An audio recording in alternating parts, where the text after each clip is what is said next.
Tonight on Y News. Exclusive UNTV drone captures the devastating damage brought about by the Taal Volcano eruption in Calauit, Balete, and Batangas. Authorities in Talisay City urge residents still staying at their homes to move to evacuation centers. Some residents in Lemery, Batangas refuse to evacuate despite cracks appearing in roads and their homes amid the Taal Volcano eruption. Residents in Alfonso, Cavite in need of immediate water supply. And students at PUP Santo Tomas campus do something good by gathering and providing relief goods for Taal Volcano residents.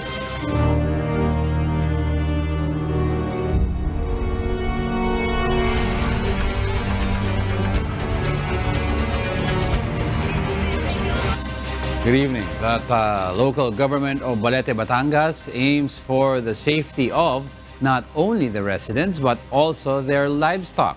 Residents on Taal Volcano Island call for help to keep their livestock out of harm's way. Meanwhile, the UNTV drone captures the devastating damages brought by the Taal Volcano eruption in Calauit, Balete, Batangas. Jun Soriao has this exclusive report.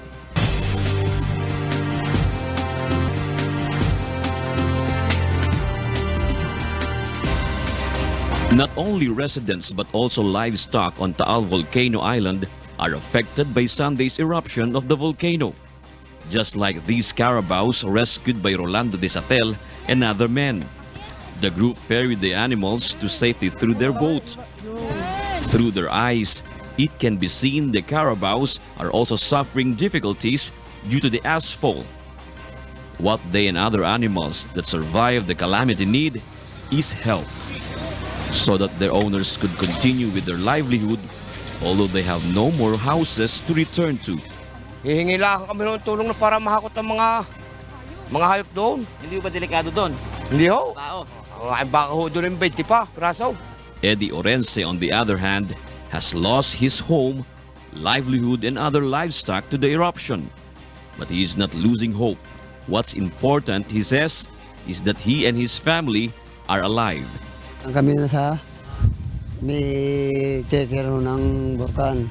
Doon kami doon kami kakabayo. Bisa kayo kami turista. Pagdating namin doon, yung mas buko ang Burkan. Takbuhan kami patasong. Sibat kami parto. Amin nung pinalikaso ang mga tao. We went to Eddie's residence in Barangay Calauit, but before we reached his house, the volcano made itself felt. Upon reaching Barangay Calauit, we could not dock the boat by the shore. Carcasses could be seen. The top of the mountain seemed like a desert. The UNTV drone shows the scope of damages brought about by the Taal Volcano eruption. No plant nor tree looks alive, which means the cattle has nowhere to graze at.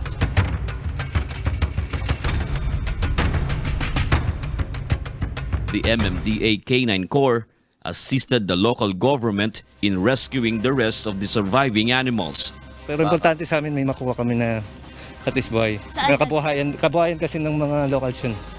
As the Philippine Coast Guard has not prohibited water vessels from traveling, residents of Taal Volcano Island are transporting their livestock to safety. Jun Soriao, UNTV, News and Rescue, Balete, Batangas. Authorities in Talisay City, Batangas conducts house-to-house inspections today and urge residents to immediately evacuate. Asher Cadapan Jr. details why. The local government of Talisay, Batangas further intensifies its evacuation efforts for residents who have chosen to stay in their homes, despite the rising danger brought about the explosion of the Taal Volcano. Representatives from local and private sectors have joined forces in convincing them to abandon their houses and go to a more secure and safer place. Each rescue team was divided into groups and deployed in different areas in Talisay to go from house to house to urge residents to evacuate. Rescue and fire trucks and even ambulances were also deployed to transport residents. And to ensure the orderly evacuation, they were accompanied by the members of the Armed Forces of the Philippines and the Philippine National Police. But despite these efforts, there are still some Batangueños who refuse to give in to calls to evacuate. One of the residents who is not yet willing to leave his house is 71-year-old Igna Humarang. Saka na lang ako kunin at ako niya ginagawa pa. Ay, di atay ko na lang ulit yung anak ko. Pagbalik, mamaya. Meanwhile, those who were persuaded to evacuate were brought to nearby towns of Tanawan and Santo Tomas. Rescuers also saved animals who were abandoned by their fleeing owners. Aside from the search and evacuation efforts, continuous clearing operations are also in place using backhoe, loader, and other equipment. For now, soldiers and policemen are already deployed at the boundaries of Tanawan and Talisay to make sure no vehicle could enter the town. Asher Cadapan Jr., UNTV News and Rescue, Talisay, Batangas. Some roads in Lemery, Batangas have caved in as tremors continue hour by hour. Even the walls of houses are damaged and cracked. But some residents still refuse to evacuate. Aiko Miguel will tell us why. The town of Lemery in Batangas province continues to experience ground shaking. Residents in Barangay Sambal Ibaba endure 5 to 7 tremors each hour. Napakalakas po. Ramdam mo namin sir. Ito pong linto lang kami pong pinag-iingatan. Dahil kagaya po ninyo, hindi po nawawala, malapit po kami sa dagat. Minsan nung kami nakakarinig ng baka magkaroon ng ganun na so namin kasi hindi kami nag-iisip po.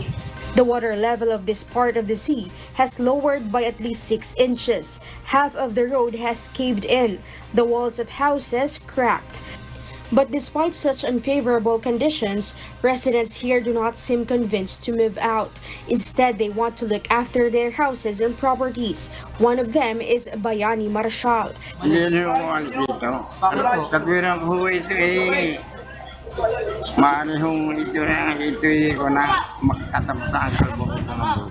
But authorities continue to advise residents to evacuate and not to return to their homes yet. Yun nga po sir ang aming advice sa kanila na huwag muna umuwi dito sa Lemery hanggat hindi po nagbababa ng alert level ang people. Aiko Miguel, UNTV News and Rescue, Philippines. The residents of Alfonso Town in Cavite calls for water supply augmentation. As of today, the town still has no power supply too. Marisol Abogadil will tell us why. Some 800 residents in the town of Alfonso in Cavite have evacuated from their homes due to the effects of the eruption of the Taal Volcano in the neighboring province, Batangas. The town's power line remains cut off. Even water supply is a problem. Saka siyempre dito, obligado kaming pumila kasi sa dami, napalikuran po. Kaya kung maliligo, doon rin po talagang pipila kami. Mayor Randy Salamat says, though they do not lack in food, water, and clothing for the evacuees, they don't have enough water for bathing and washing clothes. Medyo mahirap po. So humingi po tayo ng tulong sa ating mga BFP. So Bureau of Fire Protection para po yung kanilang mga trucks ay mapadala po dito para mapunan po natin yung mga pangangailangan ng tubig. Because there remains to be no power supply, residents plug their electronic devices in the town hall. Sabi naman po ng Meralco, today po, as of today, nililinis na po nila yung mga insulators.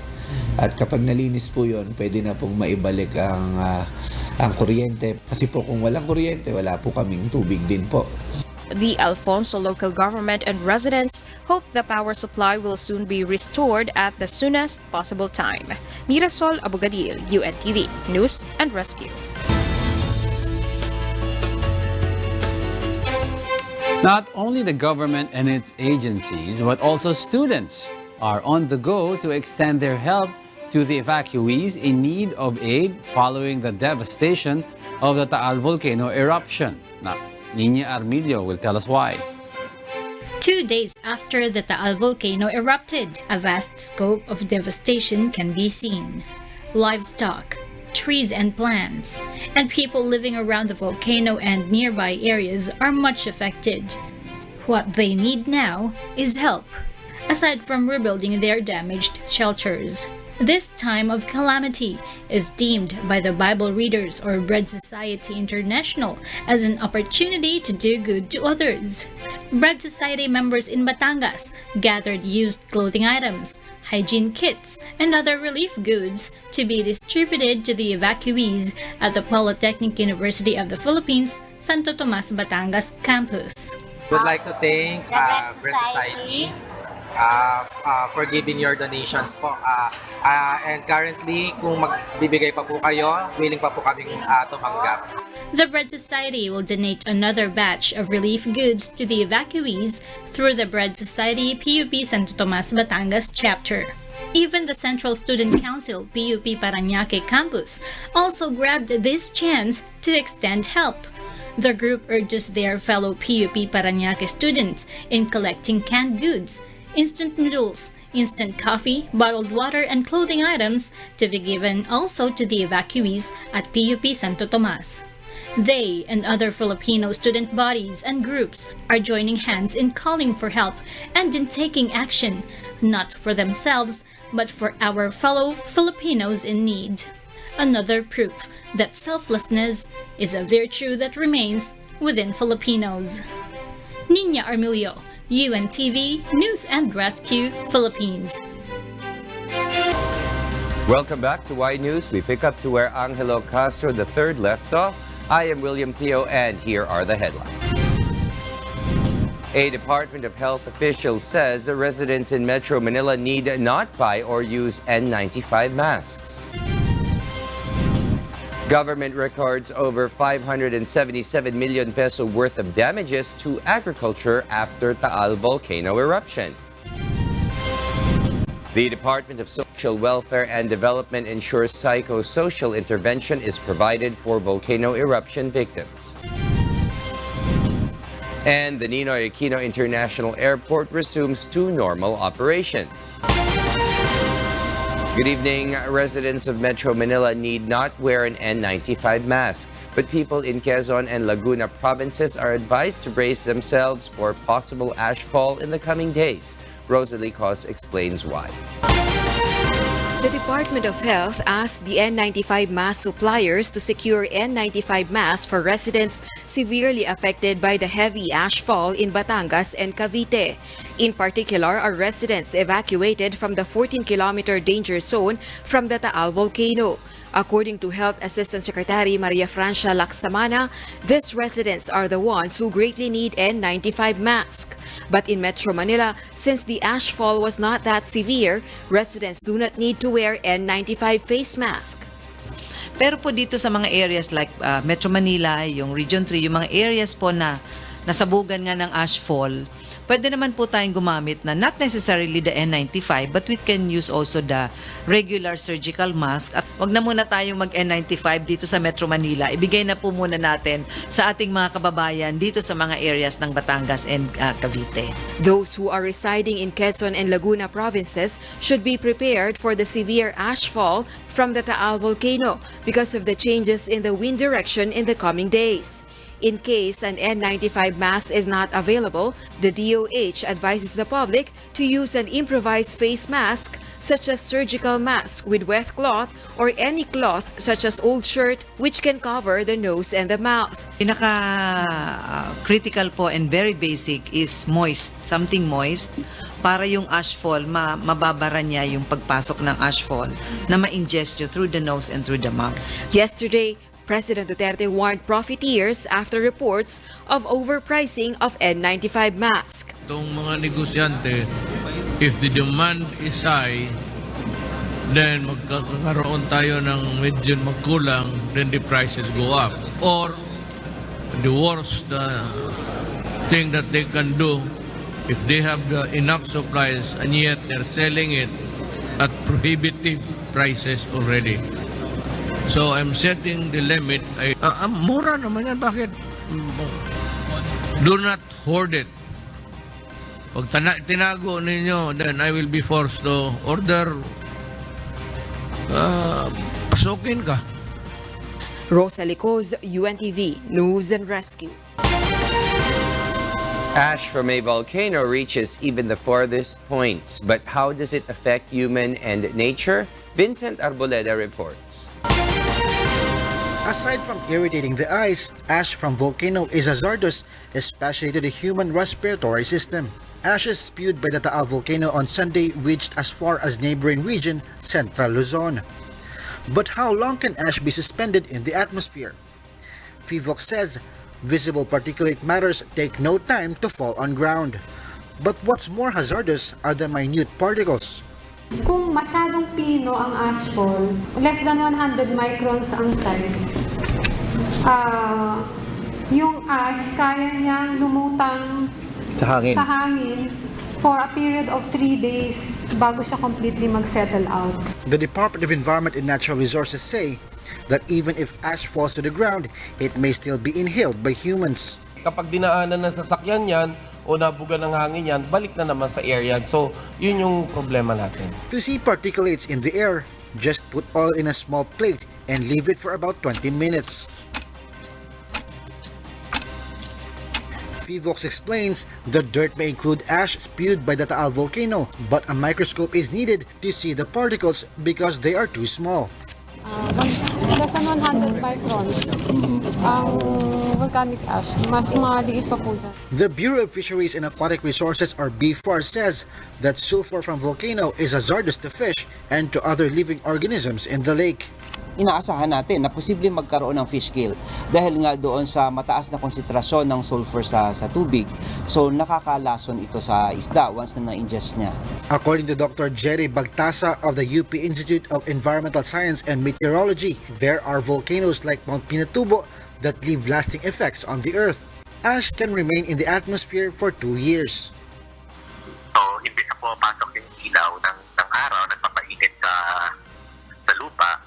Nagre-reflect siya palayo. So kaya lumamig yung buong mundo for around 2 years after the eruption. According to FIVOX, there are volcanoes that pose hazard even to 4 areas. But the agency has not observed such in the historical record of the Taal Volcano. Vincent Arboleda, UNTV News and Rescue. Days after the Taal Volcano erupted, the Department of Agriculture records over 577 million pesos worth of damages to crops and animals in affected areas. Harleen Delgado explains why. A number of communities in Batangas and Cavite have been experiencing ash fall due to the unrest of Taal Volcano. Aside from thousands of residents who fled their houses, crops and animals are also bearing the brunt of non-stop ash fall. The Department of Agriculture or DA says damages to agriculture have reached over 577 million pesos, affecting over 2,700 hectares of land and almost 2,000 animal heads, including cows, goats, and livestock. The affected commodities include rice, corn, coffee, cacao, banana, and high-value crops. The DA has vowed to help affected farmers and fishermen in the affected areas by utilizing the agency's Quick Response Fund for this year worth 1 billion pesos. Over 21 million pesos worth of support for crops and livestock will be distributed to 17 local government units affected by the eruption.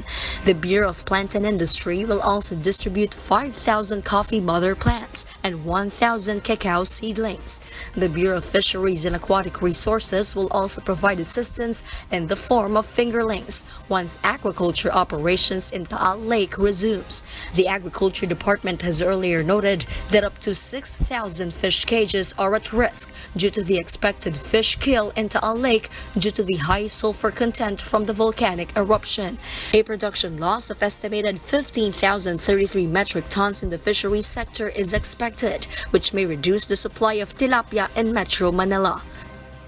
Nag-issue na instruction sa Secretary ngayong umaga kay Director Gongona ng Bureau of Fisheries na alamin ang sulfur level ng tubig at para malaman na ito yung poisonous na in effect baka magkaroon ng fish kill. Pag may fish kill, lulutang yung mga paano pa masasalba yun. The agency adds affected farmers and fisherfolks can also avail of emergency loan assistance worth 25,000 pesos with zero interest payable in 3 years. Harleen Delgado, UNTV News and Rescue, Quezon City. Meanwhile, the Department of Social Welfare and Development ensures that even the psychological needs of evacuees are addressed. The department also says evacuees will not lack food. Leia Ilagan will tell us why. The Department of Social Welfare and Development, or DSWD, ensures that all evacuees are now undergoing psychosocial intervention after the Taal Volcano eruption. The DSWD says this is to prevent the evacuees from experiencing trauma. DSWD Secretary Rolando Bautista says experts from the Health Department are conducting psychosocial intervention in different evacuation centers. The officials adds evacuees are continuously supplied with food. The DSWD delivered 900 food packs and non-food items to Santo Tomas, Batangas Monday night. They are expecting 5,000 more food packs from their field offices in Mimaropa, Bicol, Cordillera, and Ilocos. Mandato namin, as much as possible, sinasabi namin sa mga evacuees na talagang hanggat andito kayo sa evacuation center ay dapat hindi kayo magutom. The DSWD and the DOH are working together to be able to distribute 100,000 face masks for the evacuees in various areas. Kung pwede, i-forward na kagad dito. At ayun din yung binabalidate namin. Importante doon yung nandito na no? At meron ding nagbibigay sa DSWD ng mga volunteers, civilians ng face mask. Kaya siguro katagalan hindi natin magiging problema itong face mask na to. Leia Ilagan, UNTV News and Rescue, Quezon City. In other news, airport officials resumed the normal operations of the Ninoy Aquino International Airport after several flights were paralyzed following the eruption of the Taal Volcano. Airport officials say the airport is on the road to recovery. Joe Anano tells us why. Around 360 flights arrived and departed from the Ninoy Aquino International Airport, or NAIA, since noon yesterday until 7 o'clock this morning. This is almost half of the 750 average flights per day that NAIA can accommodate. According to the Civil Aviation Authority of the Philippines and the Manila International Airport Authority, NAIA resumed its normal operations today. Airline companies are gradually reverting their flight schedules. Okay, so ngayon magmula kahapon, normal na po ang aming operasyon, pero yung airlines capability to mount all the regular or the other flights ay unti-unti na rin hong ginagawa at binibigay na ho namin sa airlines. So we're on the road of recovery na po. Though NAIA is back to business as usual, around 50 flights were canceled today. According to Cebu Pacific Airlines spokesperson Charo Lugar Talagamon, it took them until early this morning before they were able to clean the engines of their aircraft. She explains that instead of delaying the flight schedule, they decided to cancel them so passengers wouldn't have to wait for longer hours of delays. It took some time for all of our aircraft na malinisan at ma-inspeksyon. So hindi natin ni-return to service agad-agad lahat ng eroplano kasi kailangan talaga in the interest of safety. Philippine Airlines has scheduled its recovery flights and opted to replace its aircraft with bigger ones to accommodate more passengers. And to give way for recovery flights, MIAA has suspended since last night the 2-hour regular maintenance of the runway, which occurs from 1:30 a.m. to 3:30 a.m. Airport officials are still closely monitoring the situation as the Taal Volcano remains to be on alert level 4. Authorities say they might suspend the operations of NAIA again in case of a recurrence of ashfall brought about by the Taal Volcano's activity. Joanna Anano, UNTV News and Rescue, Parañaque City. How can you keep yourself and surroundings clean during ashfall? Is it still safe to consume food and water that come in contact with volcanic ash? Know some hygiene tips that you can use during ashfall. Vincent Arboleda reports. Taal Volcano continues to spew volcanic ash. More municipalities are covered with ash. Even some parts of Metro Manila woke up with ash falling on pavements and roofs of houses. To maintain personal hygiene and the cleanliness of surroundings, here are some of the hygiene tips for you. Make sure to close the windows and doors of your house in the event ashfall occurs in your location. Refrain from going and staying outdoors unless necessary. But in case you really need to leave your house, the Department of Health advises to always use a mask. Talagang yung clothing dapat nakatakip lahat, tapos merong maskara, susuotin, tsaka eye protection. Then when you get home, ang advice natin is to remove lahat ng nakadikit sa katawan na mga abo para lang hindi tayo ma-irritate. No? Ano lang naman, isang thorough lang naman na paglilinis, pagliligo, paggamit ng tubig at saka sabon, enough naman yon, but just to make sure na matanggal lahat. If the ashfall in your area is not that intense, you can turn on your air conditioning unit. But during heavy ashfall, do otherwise. Kaya kung hindi naman masyadong mainit at masyadong makapal talaga yung usok at abo dun sa labas, ang advice ng Department of Health, huwag na lamang gumamit muna ng aircon. If the water in deep wells get contaminated by volcanic ash, avoid using that water. Do not drink such water even after boiling it. Ay maghanap ng safe na water supply, na running water, tapos ilalagay ito sa malinis na container na maaaring takpan. Hindi tayo, kasi kahit naman nga pakuluan natin, hindi naman matatanggal yung mga chemicals at yung mga possible na maka-irritate yun sa ating gastrointestinal system. As from food like vegetables that were exposed to the ash, it can still be eaten. Just make sure to rinse the vegetables thoroughly to remove the ash before you cook and eat it. When it comes to clothes, wash them thoroughly, just like how you usually do. When cleaning the surroundings, do not sweep away the ash immediately. Wet the floor or the ground or use a hose to wash away the ash. According to the Department of Health, volcanic ash contains sulfur that can cause burns and irritate the skin and the eyes. Silicon, which can irritate the lungs, causes scarring and may also cause a severe lung disease.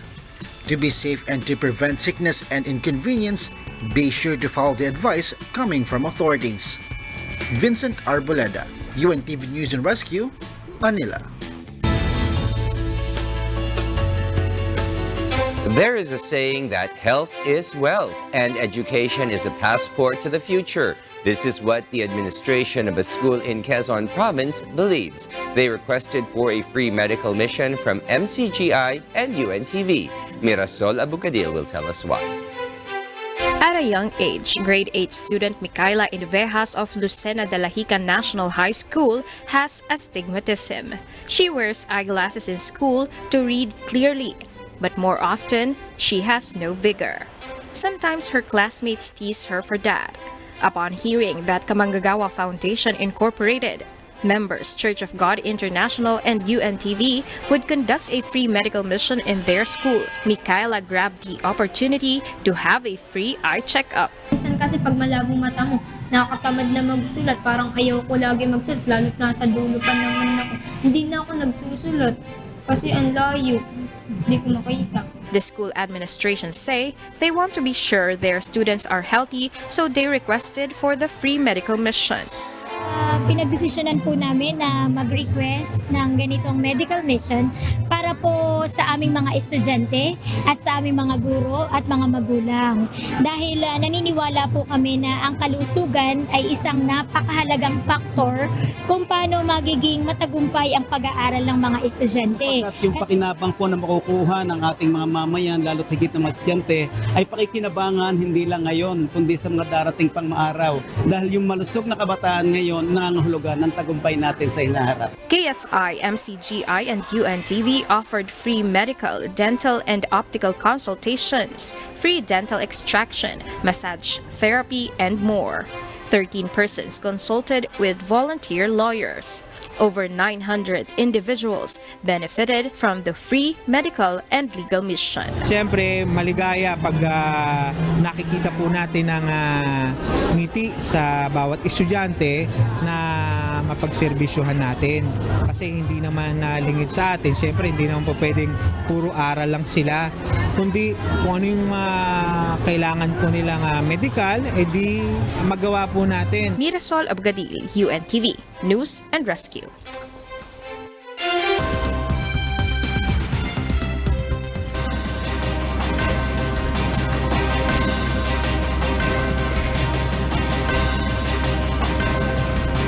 And for the news abroad, Australia airdrops thousands of pounds of food to feed starving endangered species affected by the bushfires. Nina Bascon has the story. Australia is dropping tons of food from helicopters for animals starving as a result of the destruction of their habitat due to fires that have been swept through the country since September, a regional energy official said in a Sunday statement.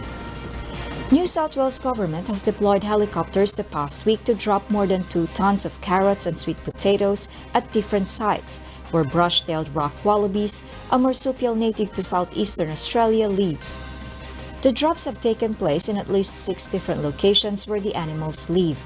New South Wales Environment Minister said the operation was the most widespread food distribution initiative dedicated to reaching brush-tailed rock wallabies and that it would contribute toward maintaining their population as well as to help their recovery. The government is also installing cameras to observe the animals' food consumption. The statement said that the food drop campaign will be followed by an intensive feral predator control to ensure the animals recover appropriately. Since September, the fires have ravaged more than 80,000 square kilometers, an area larger than Ireland, and left 28 people dead, besides an estimated 1 billion wild animals. The fires have released some 349 million tons of carbon dioxide into the atmosphere over the past 4 months, according to the non-profit Periodistas por el Planeta, or Journalists for the Planet, compared to the 532 million tons of the country's total annual emissions in all of 2018. Nina Bascon, UNTV News and Rescue, Australia. The United States ended its designation of China as a currency manipulator just days before the two nations signed an agreement to begin the process of resolving their trade differences. Judith Anufuente reports. The U.S. Treasury on Monday dropped its designation of China as a currency manipulator, a gesture to Beijing just days before the two countries signed an agreement at the White House to begin resolving their trade war. Treasury Secretary Steven Mnuchin, in a statement that China has made enforceable commitments to refrain from competitive devaluation while promoting transparency and accountability. His department on Monday released a new macroeconomic report in which the U.S. removes the Asian giant from the currency manipulator category, where the Donald Trump administration had placed last August as the trade dispute worsened.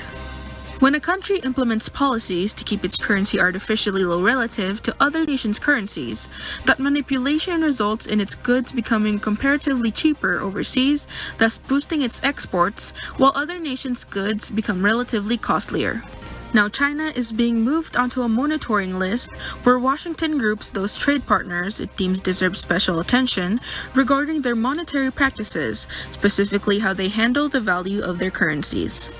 In addition to China, 9 other nations appear on that monitoring list.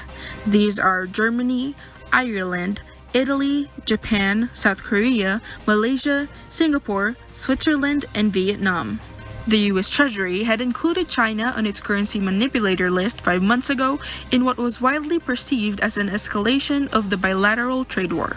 Judith Anafuente, UNTV News and Rescue, Los Angeles, USA. After a royal family meeting that Queen Elizabeth called with senior royals, the monarch said that they had a very constructive decision on the future of the Duke and Duchess of Sussex, Prince Harry and Meghan Markle.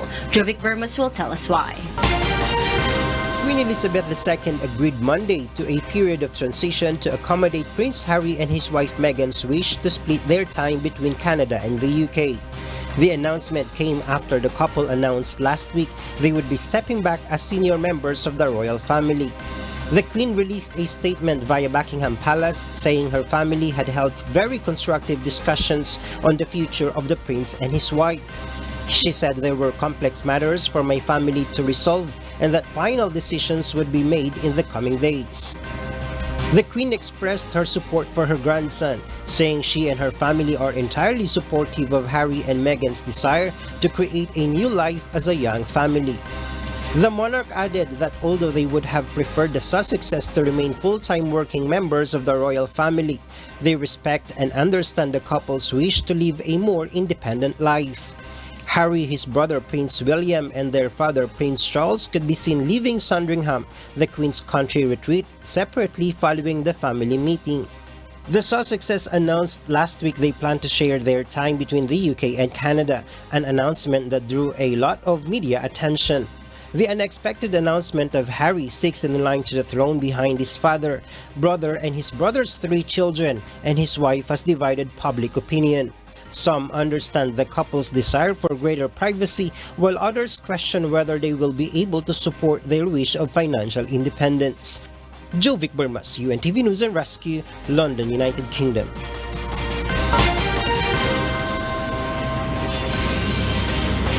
And those are the news from the other parts of the globe. I'm Kat Lumaraos. Good evening. Irritation in the eyes, nose, or skin may be experienced in case of ashfall after a volcanic eruption. Health authorities advise the public to be careful and be sure to keep away from ash particles. Aiko Miguel tells us why. The Department of Health, or DOH, expects that many of Filipinos affected by the ashfall caused by Sunday's volcanic eruption may get sick or experience irritation in different parts of the body. The DOH is on alert for any possible health problems the public may face. Health authorities explain that a person exposed to volcanic ash, especially when the nose and mouth are not well protected. The DOH advises the public to blow one's nose to lessen irritation in the nose. Change your mask from time to time, especially when you are using just a surgical mask. Use saline solution to loosen clogged nose, especially children who are greatly affected by the ashfall. The DOH strictly reminds the public not to take medicines right away when coughing because of an itchy or irritated throat. It is better to gargle warm water with salt to lessen throat irritation. The DOH explains a person can experience coughing due to particulates, so it is not advisable to take any medicine. When volcanic ash gets into the eye, clean the eyes with running water. Kailangan siyang hugasan talaga. Hugasan ng tubig na malinis ng tuloy-tuloy. Ng marami, no? Hindi pwedeng konting hilamos lang, kundi talagang hugasan mo to make sure all of it ay matanggal. Don't rub the eyes or they may get more irritated. Rubbing the eyes can also cause particulates to spread. Eye drops brought from pharmacies can be used to clean to avoid redness in the eye. Make sure to clean the exposed skin with soap and water. Take a bath to lessen irritation. It is better to use soap and water to clean the skin instead of ointment. People in areas mostly affected with the ashfall may experience itchiness of the skin due to volcanic ash and not because of allergy. Ngayon kung persistent yung irritation, doon lang natin siya linalagyan ng gamot. Merong mga gamot, depende yan, no? Kung ito ay allergy or inflammation, may mga anti-inflammatory na gamot. Kung naman infectious siya, then linalagyan natin ng antibiotic na creams or ointment. DOH explains although a small amount of ash is mixed with food or drinks, it is still dangerous for consumption. So it is still best to wash the foods to cook, cover food, and drinks. Irritating siya, may mga iba parang sasakit ang tiyan mo, pwedeng mag-cause ng parang may ulcer, pero kung masyado naman marami, pwede siya maging cause ng gastroenteritis talaga. The DOH says a clean cloth or cotton buds may be used to clean the ears. The DOH also advises not to expose children or infants to ash because they may have sensitive skin. If babies need to be brought outdoors, wrap them with clean cloth but make sure they can breathe easily. Parents should also be extra careful and should clean themselves up first to be sure they are not carrier of ash before getting near children. Kailangan talaga tatakpan natin at hindi natin sila papabayaang ma-expose. Ang mga bata, tsaka syempre wala pa namang reflexes yan. At tsaka hindi naman sila mag-complain kung may nararamdaman sila. So sa mga babies talaga, it's complete prevention from exposure. The best thing the public can do to avoid irritation of the different parts of the body due to volcanic ash: wear an N95 mask or layers of small pieces of cloth, long sleeves, protective eyewear, or goggles. Aiko Miguel, UNTV News and Rescue, Manila. When calamities come like typhoons, earthquakes, or volcanic eruptions, responders or high-risk personalities will be first to arrive in the area. The protocols that must be followed for the safety of responders and rescuers must always be kept in mind. Dante Amento tells us why. When calamities happen in the country, whether natural or man-made, Responders, or the so-called high-risk individuals, come first in the area of concern. They are usually deployed by frontline agencies of the government like the Armed Forces of the Philippines, the PNP, and the Bureau of Fire Protection, or even by non-governmental organizations. Before they perform risky tasks, they must follow some protocols. Mark Timbal, spokesperson of the National Disaster Risk Reduction and Management Council, or NDRRMC, says they should be accredited in the NDRRMC or other rescue units of the government, more so those in higher risk assignment. On pre-deployment, they should be complete with equipment such as the personal protective equipment or PPE. These include a mask, eye goggles, a helmet, and other gears depending on the necessity. For a rescuer or responder, safety first must be observed. Hindi ka dapat susuong dun sa sitwasyon na yon na wala kang protection. May mga hindi dapat isuot at may mga dapat na isuot.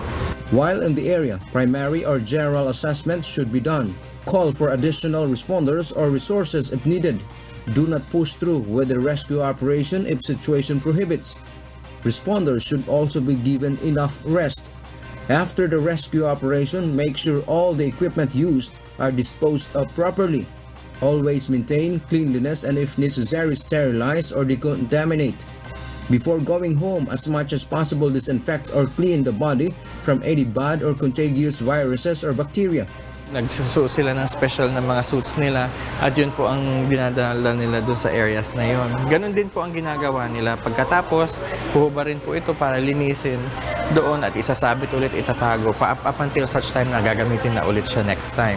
The NDRRMC reminds that uniforms in rescue operations should not be worn just anywhere. It should be given respect because being a rescuer or a responder is an honorable job. Dan Tiamento, UNTV, News and Rescue.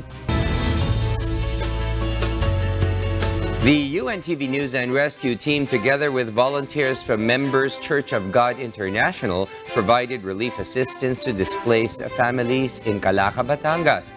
The group also evacuated a family trapped in their home in Lemery, Batangas, to a much safer place. Joanano reports. 11 teams from UNTV News and Rescue in Batangas and from nearby provinces and cities convened at their headquarters in South Santo Tomas, Batangas. A briefing was held before the team proceeded to relief operations in areas affected by the Taal Volcano eruption. Yung relief operation dito tayo sa Calaca.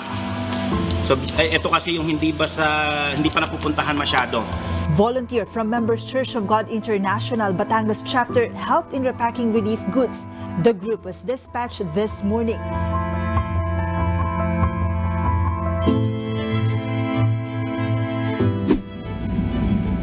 Thick ash and almost zero visibility welcomed the group as they entered an area within the 14-kilometer danger zone. Drivers must be extra careful to avoid accidents. As the team arrived at the Calaca, Batangas Evacuation Center, relief goods, food, water, and face masks were distributed to evacuees. Sila po ay ni-rescue talaga sa kanilang mga bayan. Nakakaawa po talaga yung kalalagayan ng kanilang paglipat kasi even po yung mga personal belongings nila, wala, ang damit po nila talaga ay yung usually kasuotan lang. The group also distributed face masks to drivers of vehicles passing by the area. The UNTV News and Rescue team helped a family evacuate from Barangay Talaga, Lemery, Batangas. The family refused to evacuate since the volcano erupted on Sunday because they cannot leave their home.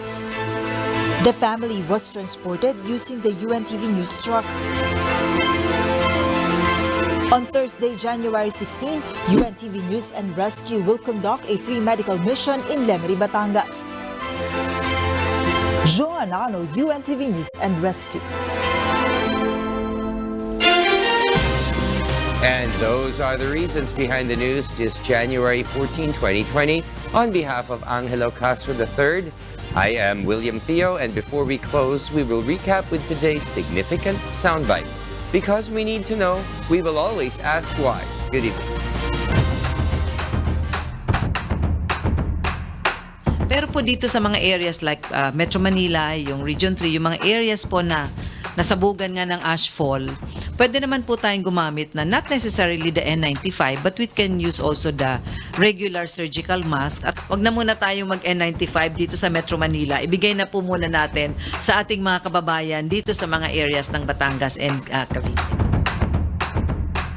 Saka na lang ako kunin at ako niya ginagawa pa. Ay, di atay ko na lang ulit yung anak ko. Pag balik, mamaya. Hindi mo dito. Kapirang ho ito maari hong ito ko na magkatapos ang kalbukan. Medyo mahirap po. So humingi po tayo ng tulong sa ating mga BFP, so Bureau of Fire Protection, para po yung kanilang mga trucks ay mapadala po dito para mapunan po natin yung mga pangangailangan ng tubig.